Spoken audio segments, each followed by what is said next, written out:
사랑하는 은혜와 진리 장로교 교우 여러분, 어젯밤도 평안하셨습니까? 오늘도 하나님을 위해 분노하고 하나님의 일에 우리의 관심을 기울여 하나님께 쓰임받는 하루가 되시기를 주님의 이름으로 축원합니다. 오늘 새벽에 만나 본문은 사무엘상 17장 31절에서 58절입니다. 그 중에 31절에서 51절을 제가 읽어드리겠습니다. 어떤 사람이 다윗이 한 말을 듣고 그것을 사울에게 전하였으므로 사울이 다윗을 부른지라. 다윗이 사울에게 말하되 그로 말미암아 사람이 낙담하지 말 것이라. 주의 종이 가서 저 블레셋 사람과 싸우리이다 하니 사울이 다윗에게 이르되 네가 가서 저 블레셋 사람과 싸울 수 없으리니 너는 소년이요 그는 어려서부터 용사임이니라.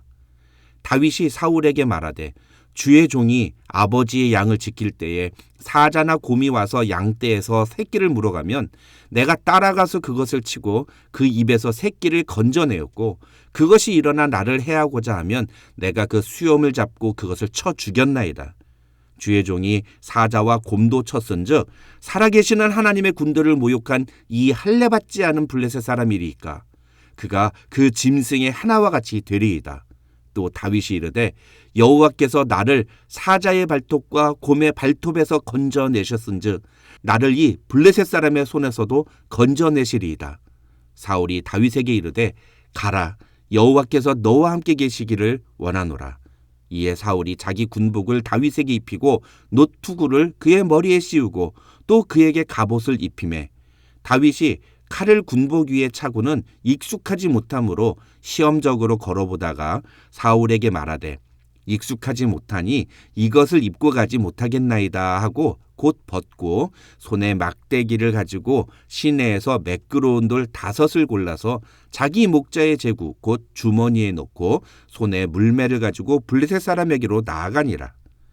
블레셋 사람이 방패든 사람을 앞세우고 다윗에게로 점점 가까이 나아가니라. 그 블레셋 사람이 둘러보다가 다윗을 보고 업신여기니 이는 그가 젊고 붉고 용모가 아름다움이라.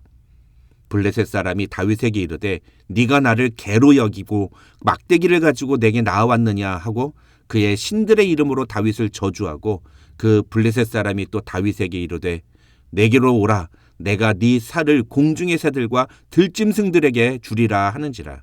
다윗이 블레셋 사람에게 이르되 너는 칼과 창과 단창으로 내게 나아오거니와 나는 만군의 여호와의 이름 곧 네가 모욕하는 이스라엘 군대의 하나님의 이름으로 내게 나아가노라. 오늘 여호와께서 너를 내 손에 넘기시리니 내가 너를 쳐서 네 목을 베고 블레셋 군대의 시체를 오늘 공중의 새와 땅의 들짐승에게 주어 온 땅으로 이스라엘의 하나님이 계신 줄 알게 하겠고 또 여호와의 구원하심이 칼과 창에 있지 아니함을 이 무리에게 알게 하리라. 전쟁은 여호와께 속한 것인즉 그가 너희를 우리 손에 넘기시리라. 블레셋 사람이 일어나 다윗에게로 마주 가까이 올 때에 다윗이 블레셋 사람을 향하여 빨리 달리며 손을 주머니에 넣어 돌을 가지고 물매로 던져 블레셋 사람의 이마를 치매 돌이 그의 이마에 박히니 땅에 엎드려지니라. 다윗이 이같이 물매와 돌로 블레셋 사람을 이기고 그를 쳐 죽였으나 자기 손에는 칼이 없었더라. 다윗이 달려가서 블레셋 사람을 밟고 그의 칼을 그 칼집에서 빼내어 그 칼로 그를 죽이고 그의 머리를 베니 블레셋 사람들이 자기 용사의 죽음을 보고 도망하는지라. 사실 오늘 본문의 이야기는 웬만한 사람이라면 다 알고 있기 때문에 다시 설명드릴 필요가 없을 정도로 유명한 내용입니다. 그래서 오늘 새벽에 만나는 본문의 내용을 소개하기보다는 이 내용에서 우리가 주목해야 할 중요한 메시지를 바로 말씀드리도록 하겠습니다. 오늘 본문에서 우리가 주목해야 하는 것은 도대체 다윗이 어떻게 해서 골리앗을 이길 수 있었느냐는 것입니다. 이 질문에 많은 사람들은 물맷돌 때문이라고 대답합니다. 물론 물맷돌이 승리의 도구가 된 것은 사실입니다. 그러나 사무엘상 17장 전체를 읽어보면 다윗이 골리앗을 이길 수 있었던 비결은 단지 물맷돌 때문만이 아니었습니다. 아니 오히려 그보다 더 중요한 승리의 비결이 숨어 있음을 우리는 알아야 합니다. 오늘 새벽의 만나를 통해 저는 여러분과 함께 다윗이 골리앗을 이길 수 있었던 이 세 가지 비결을 함께 나눔으로써 우리도 우리의 삶에서 하나님의 이름으로 승리하는 성도들이 되시기를 주님의 이름으로 축원합니다. 다윗이 골리앗과의 전투에서 승리를 거둘 수 있었던 첫 번째 비결은 바로 하나님에 대한 분명한 이해와 믿음이 있었기 때문입니다. 45절로 47절을 보면 다윗은 골리앗에게 나는 만군의 여호와의 이름 곧 네가 모욕하는 이스라엘 군대의 하나님의 이름으로 네게 나아가노라 하고 말하면서 오늘 여호와께서 너를 내 손에 넘기시리니 내가 너를 쳐서 네 목을 베고 블레셋 군대의 시체를 오늘 공중의 새와 땅의 들짐승에게 주어 온 땅으로 이스라엘에 하나님이 계신 줄 알게 하겠고 또 여호와의 구원하심이 칼과 창에 있지 아니함을 이 무리에게 알게 하리라. 전쟁은 여호와께 속한 것인즉 그가 너희를 우리 손에 넘기시리라 하고 말합니다.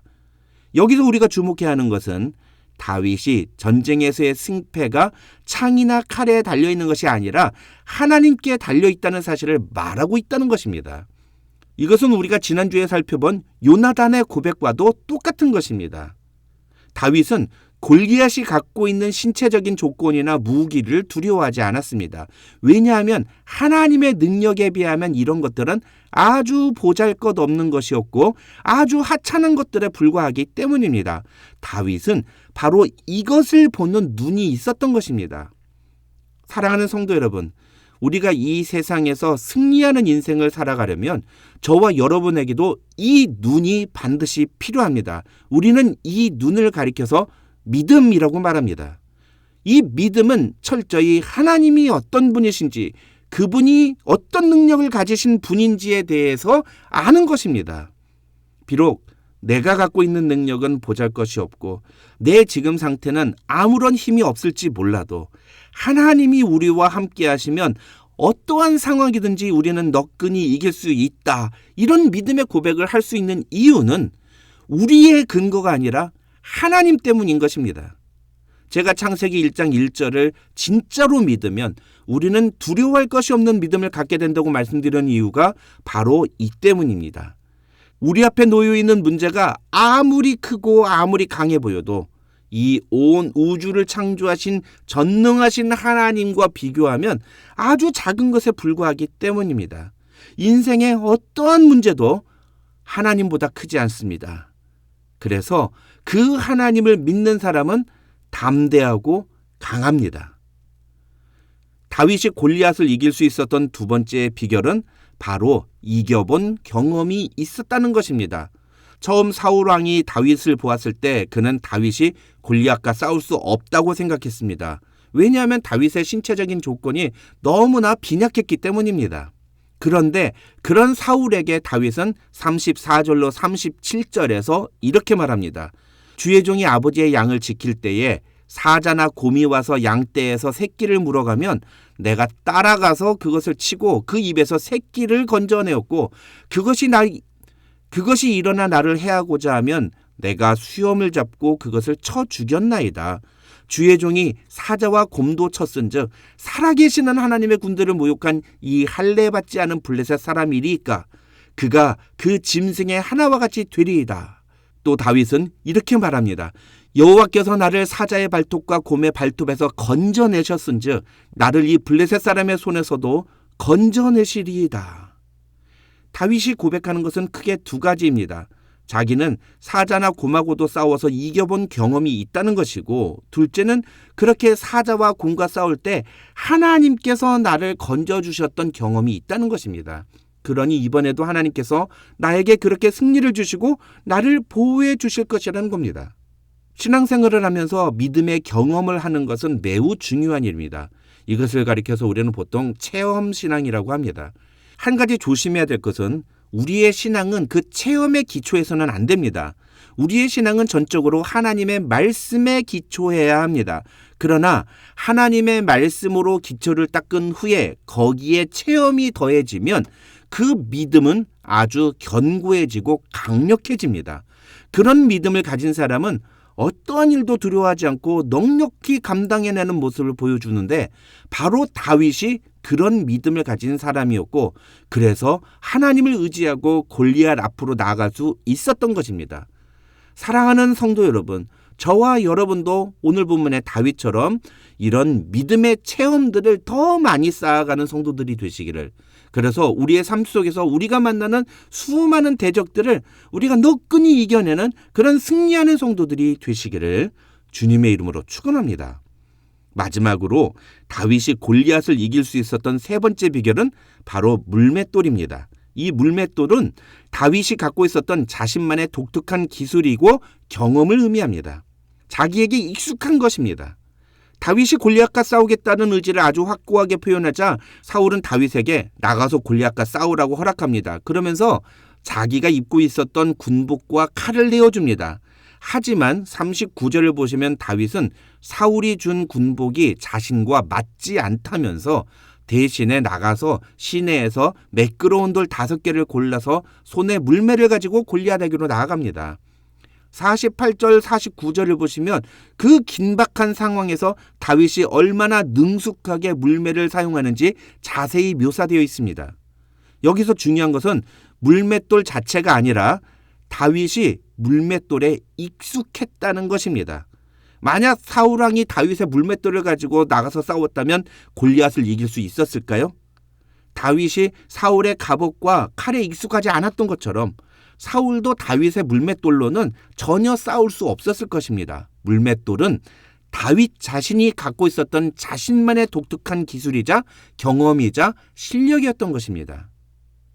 물론 하나님은 우리가 아무것도 없는 상태에서도 무슨 일이든지 하실 수 있는 분이십니다. 성경에는 그와 관련된 수많은 사건들이 기록되어 있습니다. 그러나 그렇다고 해서 우리가 아무것도 하지 않아도 되는 것은 아닙니다. 하나님은 애굽의 궁중교육을 받은 모세를 통해서 율법을 기록하게 하셨습니다. 하나님은 가말리엘의 학파로 유대교에 능통했던 바울을 통해서 복음을 정리하게 하셨습니다. 무슨 이야기입니까?